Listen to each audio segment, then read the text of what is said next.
तवायब भी किसी मौके पे घुंघरू तो 30वें सेकंड में जिन्हें क्रेडिट लेना है वो कह देते हैं कि हमने क्रेडिट लिया, जिनको डिस्क्रेडिट करना है वो कहते हैं कि उन्होंने कुछ किया नहीं।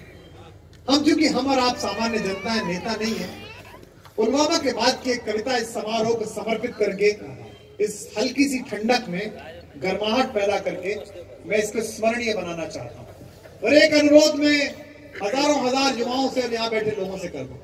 पिछले 1-1.25 घंटे से मैं बोल रहा हूँ, उससे पहले हमारे कवि बोल रहे हैं। मैंने आपके आने जाने पर रोक नहीं लगाई, उठने बैठने पर रोक नहीं लगाई। अब जो कविता पढ़ने जा रहा हूँ उसमें कोई ना हिले ना इधर उधर जाए, क्योंकि अभी तक ये कवि सम्मेलन था, अब ये मेरी प्रार्थना का पल प्रारंभ हो रहा है, मेरी पूजा का पल प्रारंभ हो रहा है भैया। क्योंकि ये कॉफी अब बंद कर दीजिएगा भैया प्लीज, बहुत हो गई कॉफी, अब बिल्कुल लेके नहीं आएगा कोई भी प्लीज। जो भी ला रहे हो, कॉफी ला रहे हो या चाय ला रहे हो, हाँ जो भी, अब कोई भी नहीं आएगा प्लीज। तो एक गीत मैं आपको सुना जी भाई। हम लोग अक्सर कहते हैं, नहीं अब आप मत बोलिए, जो जहाँ खड़ा है कोई दिक्कत नहीं, इसे सुनिए, इन्हें भी बिठा लीजिए, बैठ जाइए, बिठाइए, बैठिए। अब हम आप सोच के देखिए, हम कहते हैं शहीद हो गया, ये हिसार का बेटा आया है, ये लखनऊ का बेटा आया, पूरा लखनऊ पर आया है। 1 महीने बाद हम में से देश में किसी ने याद किया कि वो लड़की कहाँ है? 3 महीने पहले जिसकी शादी हुई थी और इसका पति सीमा पर हमारी रक्षा के लिए काम आया, वो बेटी अकेली लेटी रहती है, वो महिला पंखा देखती रहती है और उसको समझ में नहीं आता है कि इस बार होली पर सबके गाल पर गुलाल होगा। वही गाल ऐसा होगा जो प्रतीक्षा कर रहा होगा कि गुलाल कहाँ है, और गुलाल कैसे समझाए कि उस गुलाल को लगाने वाला हाथ उस पृथ्वी को लाल करके इस देश की खुशहाली के लिए विदा हो गया। तो मैंने एक कविता लिख दी थी, मैं आपको सुनाता हूँ, जीवन की अच्छी कविताओं में एक है। मुझे लगता है कि अयोध्या में धाम में आया हूँ, पूजा के लिए चढ़ाने के लिए शायद इससे बेहतर मेरे पास कुछ नहीं है। निवेदन कर रहा हूँ, आप बस वहां करिएगा और आपकी आंखों से गंगा जमुना बहे, सरयू बहे तो बह जाने दीजिए, यही मेरा पारिश्रमिक है। मुझे आपके प्रेम के अलावा जीवन में मिला नहीं है कुछ, और जो मुझसे छिना है वो बहुत छोटा है, जो मुझे मिला है वो बहुत बड़ा है, जो आपने दिया है। पिछले दिनों असहिष्णुता की बहस चली कि सरकार असहिष्णुता है सरकार में, तो कई लोगों ने पद्मश्री लौटाई, पद्म भूषण लौटाए, साहित्य अकादमी लौटाई। तो हमारे घर पे भी चैनल वाले आए, इन्होंने कहा जी आप भी वापस करोगे? हमने कहा क्या? बोले सरकारी सम्मान मैंने मिला ही नहीं, और जैसी हमारी हरकतें वैसा मिलेगा भी नहीं। हमारा अपना वाला आ जाए तो छीन और लेगा, और ये तो क्या देंगे। इसलिए सरकारी महोत्सवों में मैं नहीं दिखूंगा, आपकी महफिल में दिखूंगा। तो एक कविता सुना, बिठाओ इनको, बिठाओ, फोन जो सुने, बैठ। अब ये कविता सुनिएगा चहल पहल में, कि है नमन उनको कि जो इस देह को अमृत देकर। मैं इस कविता को पढ़ नहीं पा रहा हूं पिछले 5-7 दिन से, पिछले 5 जगह मैंने पढ़ा है और कहीं पूरा नहीं कर पाया हूं। तो मैं आपसे आशा करता हूं, अनुरोध करता हूं कि ईश्वर मुझे शक्ति दे, मर्यादा पुरुषोत्तम राम मुझे शक्ति दे कि मैं इस कविता को आपके सामने पूरा पढ़ पाऊं, आज की रात में से पूरा पढ़ पाऊं। आपकी बात कि है नमन उनको, वाह वाह, कि जो इस देह को अमृत देकर। बस आपकी वाह आए तो एक साथ आए अगले लोग, पीछे वाले लोग भी, कि है नमन उनको कि जो इस देह को अमृत देकर इस जगत में शौर्य की जीवित कहानी हो गई। है नमन उनको। इधर के लोग भी अगली पंक्ति पर तो मैं जानता हूं कि ये अभिनंदन के अभिनंदन में ये पूरा मैदान खेल जाएगा ताली पर, कि है नमन उनको कि जिनकी, है नमन उनको कि जो इस देह को अमरत्व देकर इस जगत में शौर्य की जीवित कहानी हो गए। है नमन उनको कि जिनके सामने बौना हिमालय। वाह वाह, हाथ खोलकर बैठे हिंदुस्तान अगली पंक्ति के लिए। है नमन उनको कि जिनके सामने बौना हिमालय, जो धरा पर गिर पड़े पर आसमानी हो। वाह गजब! है नमन उनको कि जो इस देह को अमरत्व देकर। आज जब कैप्टन अभिनंदन के माता पिता बेंगलोर से दिल्ली चले, आपने वो वीडियो देखा होगा, माइक वैसे कि वो जैसे ही जहाज में चढ़े और कॉकपिट में किसी ने कहा कि ये विंग कमांडर अभिनंदन के माता पिता हैं, तो पूरा जहाज खड़ा हो गया और तालियां बजाने लगा। ये हिंदुस्तान है। वाह! जिस घर से वो लड़का जाता है, मेरे आपके घर से, गांव का किसान का बेटा, मैं मेरठ में पैदा हुआ हूं, मेरे जिले में। मुझे गर्व है कि मैं ऐसे जिले में पैदा हुआ हूं जहां ऐसे गांव है, सैदपुर जैसे, जहां हर घर से एक सैनिक जाता है। गांव से लौटता हूं, सुबह 4 बजे फ्लाइट पकड़नी होती है। कई बार अम्मा के पास जाता हूं तो 4 बजे जवान लड़के सड़क पर दंड लगा रहे होते हैं, दौड़ लगा रहे होते हैं। गाड़ी की रोशनी देकर रुक जाता हूं तो घेर लेते हैं, भैया आए। मैं पूछता हूं क्या कर रहे हो? भैया बीएसएफ का एंट्रेंस है, भैया फौज का एंट्रेंस है, भैया सीआरपीएफ का एंट्रेंस है। उत्तर प्रदेश के हम लोग हैं, हमें गर्व है कि भारत माता सिर मांगती है। वाह! तो सबसे पहला सिर हमारे प्रदेश के ऊपर है। नमन उनको जिनके सामने बौना हिमालय। वो जो घर है, उस पिता उस माता के लिए एक एक पंक्ति पर बहा कर। पिता जिसके रक्त ने, विंग कमांडर अभिनंदन के पिता स्वयं एयर वाइस मार्शल है। जब हम सब रो रहे थे कलीजे पे हाथ रख के, अब क्या होगा, अब क्या होगा, उनके पिता ने देश से अपील की, आप बिल्कुल चिंता मत करिए, मेरे बेटे का चेहरा देखिए, तो हिंदुस्तान का सैनिक है, कुछ नहीं होगा। वाह गजब! पिता जिसके रक्त ने उज्ज्वल किया कुलवंश माथा, माँ वही जो दूध से इस देश की रज तोल आई। मैं जानता हूं कि आपकी आंखें भीगी हैं, कुछ लोग सुन रहे हैं, लेकिन मेरा मन रखने के लिए जहां जहां अच्छा लगे कलेजे से वहां करो और तालियां देना, हाथ खोलकर सुनो। पिता जिसके रक्त ने उज्ज्वल किया कुलवंश माथा, माँ वही जो दूध से इस देश की रज तोल आई। एक पंक्ति बहन पर पढ़ी है। हिंदी साहित्य में मेरा यह भ्रम है कि आज तक ये बात किसी ने नहीं कही, जो मैं उसकी आधी पंक्ति में बोलूंगा।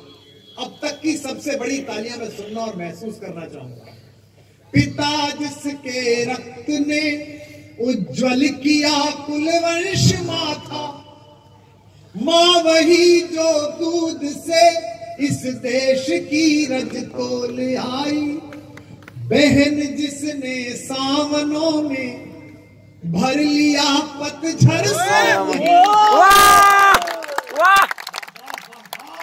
अगर आधी पंक्ति पर यह है, पहली पंक्ति पर तो हम उन शहीदों को दोनों हाथ सलाम कर देंगे, बस अपने हाथों में हिंदुस्तान रखना। बहन जिसने सावनों में भर लिया पतझड़ स्वयं ही, हाथ ना उलझे कलाई से जो राखी को।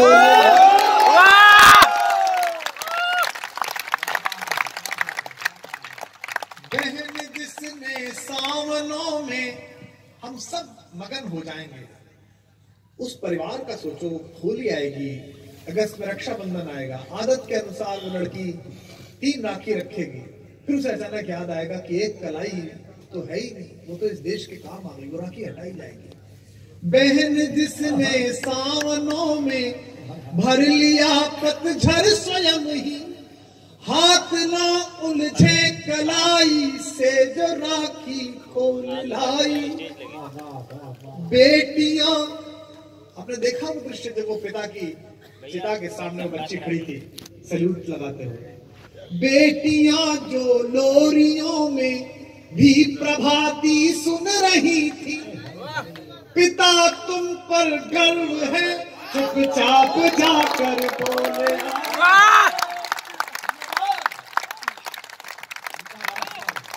बेटियां जो लोरियों में भी प्रभाती सुन रही थी।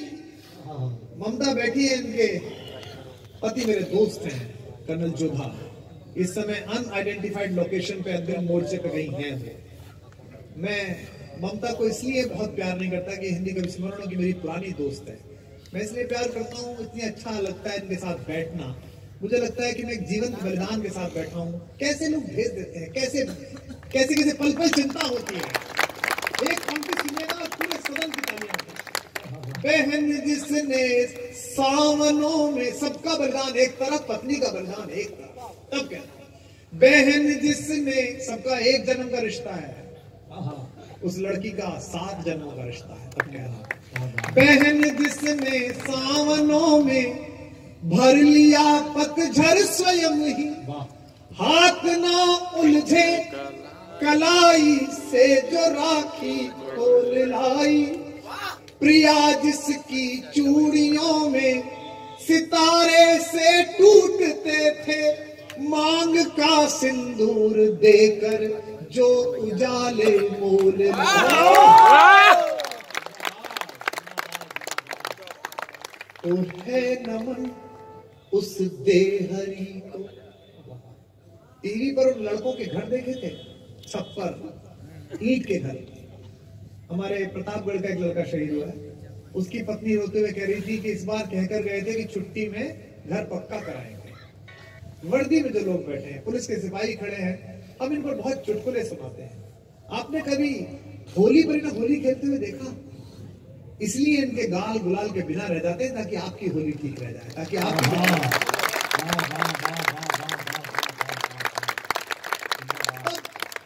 टूटे टूटे छप्पर के घरों को बड़े एंटरप्रेन्योर मेरे दोस्त हैं, हिंदुस्तान के पहले 4-5 उद्योगपति, उनके परिवार में मेरे प्रशंसक हैं। उनके घर जाने का मौका मिलता है, उनकी कोठियां देखता हूँ, उनके फार्म हाउसेस देखता हूँ। लेकिन मैं दुनिया का सबसे बड़ा घर बना रहा हूँ, एक तीर्थ को अयोध्या में खड़े होकर आपकी दोनों हाथ उठाकर तालियां चाहता हूँ। सुनना। प्रिया जिसकी चूड़ियों में सितारे से टूटते थे, मांग का सिंदूर देकर जो उजाले मोल लाई, तो है नमन उस देहरी को। आपकी आंखें भरी है, लेकिन मैं आपकी तालियां भी चाहूंगा कि है नमन उस देहरी को, जहां तुम खेले कन्हैया। है नमन उस देहरी को, जहां तुम खेले कन्हैया। घर तुम्हारे परम तप की राजधानी हो। है नमन उनको कि जिनके सामने बौना हिमालय, जो धरा पर गिर पड़े पर आसमानी हो गए हैं। है नमन उनको। एक मूर्ख बुद्धिजीवी आज मुझसे फोन करके कह रहा था अभी मंच पर आने से पहले, हेलो केवी, खुश तो बहुत हो गए। मैंने कहा क्यों? हिसाब किताब बराबर हो गया पाकिस्तान से, विंग कमांडर अभिनंदन वापस आ गए। मैंने कहा नहीं, बराबर नहीं हुआ। बोले मतलब? मैंने कहा 99,000 पकड़े थे, अभी तो एक का ही सौदा हुआ है। हमने तो 99,000 लौटाए थे तुम्हारे भाई, बड़ा कलेजा देखो। और ये तो उतरा है, इसका तो वायुयान उधर चला गया। तुम्हारे किसको मार रहा था? एफ सोले को। किससे मार रहा था? मिग से। एक पगड़ी यहाँ पर है, गुरुजी ने कहा था चिड़िया नाल पे बाज लड़ा। एक चिड़िया ने जाके बाज लड़ा, हमारे रक्त में है। तब कह रहा हूँ मैं वीर रस का कमी नहीं हूँ, गीत का कमी है, लेकिन मेरा आक्रोश किसी वीर रस के कमी से कम नहीं है। बाबा तुलसी कितने विनम्र हैं, किसी से कुछ कहते नहीं है, मांग के खाई वो मस्जिद में सोई। लेकिन राम द्रोहियों के खिलाफ है, जरा सा भी राम के खिलाफ है। कोई उनकी जाति पर बात करने लगा, ये तो ब्राह्मण है ही नहीं। बनारस के पंडित क्रोध में आ गए। दूत कहो, अवधूत कहो, रजपूत कहो, जुल्हा कहो, कोई काऊ की बेटी से बेटा ना ब्याह, काऊ की जात बिगाड़ा। मेरा क्या मतलब? मैं पाकिस्तान पर 4 लाइनें पढ़ रहा हूँ बिना नाम लिए। एक एक पंक्ति पर आपकी भुजाओं का हिंदुस्तान गर्म होता चले तो बढ़ाते चलना।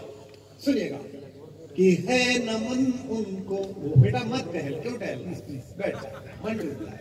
सुनना, अब पहली पंक्ति पर उछलना। हमने लौटाए सिकंदर, सर झुकाए मात खाए। हाथ खामोश रह गए, मुझे अच्छा नहीं लगा। फिर जुड़ना जरा, मैं स्वाभिमान से बोल रहा हूं। हमने लौटाए सिकंदर, सर झुकाए मात खाए। हम हमसे भिड़ते हैं वे जिनका मन धरा से भर गया। वाह गजब! हमने लौटाए सिकंदर। 100% मेरी तरफ रहिए। मैं जो आप कहना चाहते थे 5 दिन से पुलवामा के बाद से वो मैं भूल रहा हूं। मेरे शब्दों और आपकी तालियां। हमने लौटाए सिकंदर, सर झुकाए मात खाए।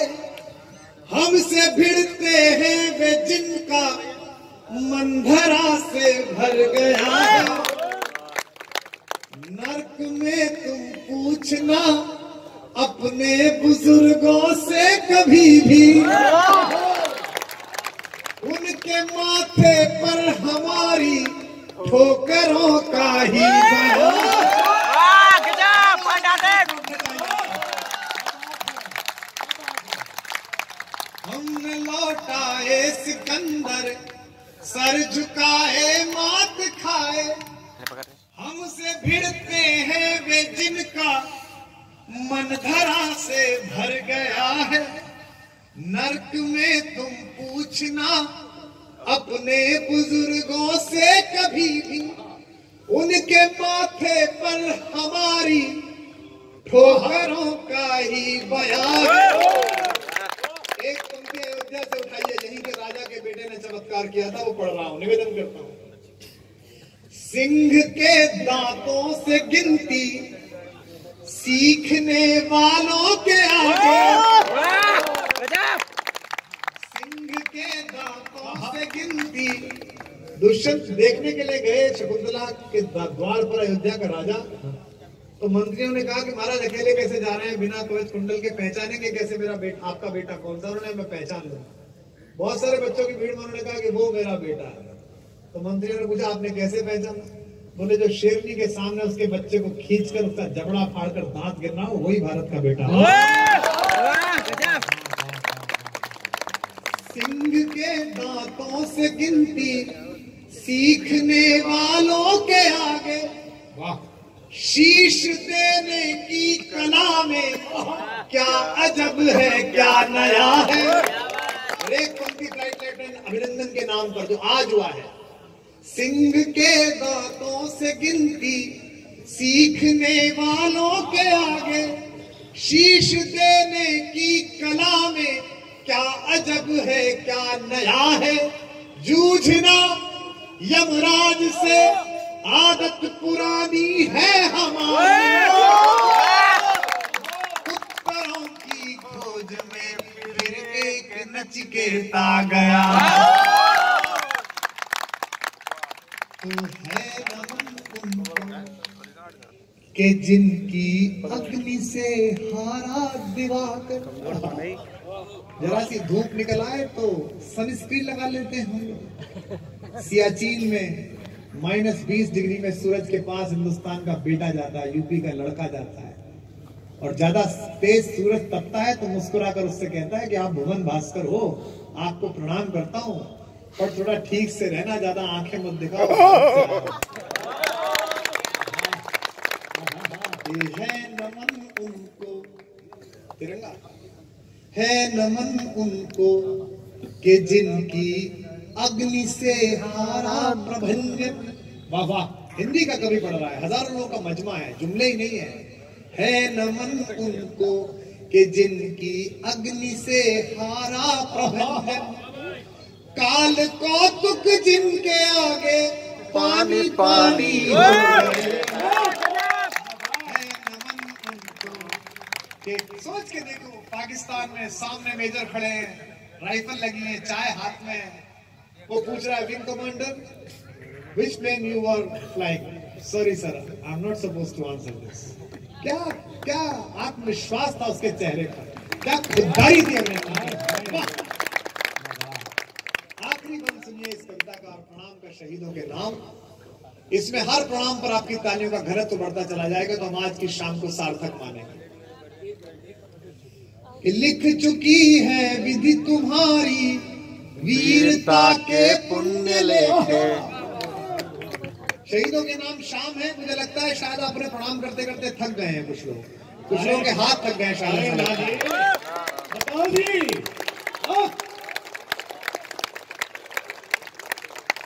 कि लिख चुकी है विधि तुम्हारी वीरता के पुण्य लेखे, विजय के उद्घोष गीता के कथन तुमको नमन है। नमन पर बढ़ाइए अपना। लिख चुकी है विधि तुम्हारी वीरता के पुण्य लेखे, विजय के उद्घोष गीता के कथन तुमको नमन है। राखियों की प्रतीक्षा सिंदूर दानों की व्यथा, देश हित प्रतिबद्ध यौवन के सपन तुमको नमन है। बहन के विश्वास, क्यों हाथ खामोश है कुछ लोगों के? बहन के विश्वास, भाई के सखा, कुल के सहारे। इसकी सबसे अच्छी आधी पंक्ति आ रही है, मुझे नवाज दीजिएगा।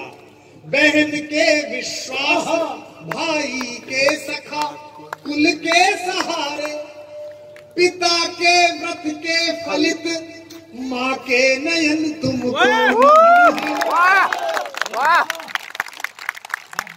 कंचनी तन चंदनी मन, आह आंसू प्यार सपने, राष्ट्र के हित कर गए सब कुछ हवन तुमको नमन है। नमन। आखिरी पंक्ति इस गीत की, सारा समर्पण मिलाकर उछालना। मृत्यु से अधिक अपावन कुछ नहीं है और हिमालय से बड़ा कुछ नहीं है। क्या कहने, मैं इन दोनों उपमाओं को छोटा करके बता रहा हूं कि है नमन उनको। पुलिस को, व्यवस्था का आभार व्यक्त करता हूं। मैं जानता हूं कप्तान साहब, एक युद्ध में जितने लोग शहीद होते हैं हमारे फौजी, इसी वर्दी में साल भर में हिंदुस्तान में उतने ही पुलिस वाले नक्सलवाद से, अपराधियों से लड़ते हुए शहीद होते हैं। वो भी किसी के बेटे हैं, वो भी किसी के घर से। मैंने अपने साथ विश्वविद्यालय में पढ़ने वाले अपने 2 बैचमेट खोए हैं, जिनको मैंने अपने सामने जाते हुए देखा है, एक को दंतेवाड़ा में और एक को महाराष्ट्र में। तब पढ़ रहा हूं कि है नमन उनको कि जिनको मृत्यु पाकर हुई पावन। वाह। है नमन उनको। मरते समय हम सब मरेंगे। 44 लड़के 42 लड़के पुलवामा में शहीद हुए। उसके 3 दिन बाद असम में 250 लोग खराब शराब पी के मरे। किसने जाना उन्हें? लेकिन पुलवामा के बेटों के ऊपर पूरा हिंदुस्तान रो रहा था, पूरी दुनिया रो रही थी, सबकी आंख भीगी हुई। आपका जन्म महत्वपूर्ण नहीं है, आपकी मृत्यु महत्वपूर्ण है। ये याद रखना जितने जवान बच्चे बैठे हो। 1907 में पंजाब के एक छोटे से गांव में सरदार किशन सिंह जी के घर पर एक बच्चा पैदा हुआ था। कोई नहीं जानता था कौन है, लाखों बच्चे पैदा हुए थे। लेकिन 23 साल की उम्र में जब उस शेर बबर ने आजादी के लिए फांसी के फंदे को चूमा, तो हिंदुस्तान की माओ ने ख्वाब देखा कि उनकी कोख से भगत सिंह जैसा बेटा।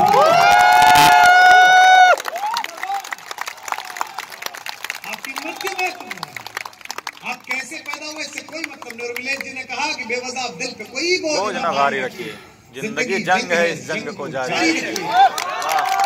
कितने दिन जिंदा रहे इसकी गिनती कीजिए, किस तरह जिंदा रहे इसकी शुमारी।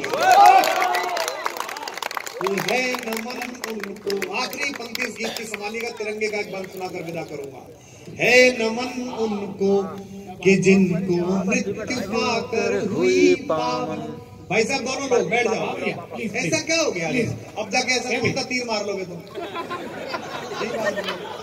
ये है नमन उनको कि जिनको मृत्यु पाकर हुई पावन।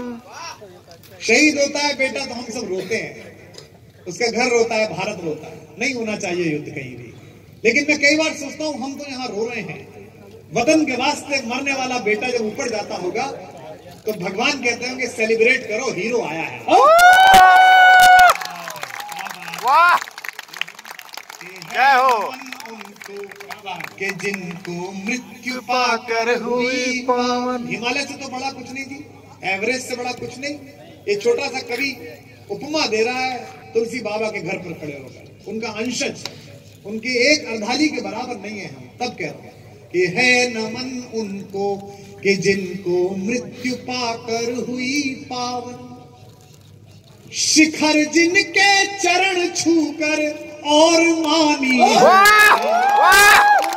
नमन उनको कि जिनके सामने बोना हिमालय जो धरा पर गिर पड़े और आसमानी हो गए हैं, है नमन उनको। बताइएगा कि कविता कैसी लगी जरा।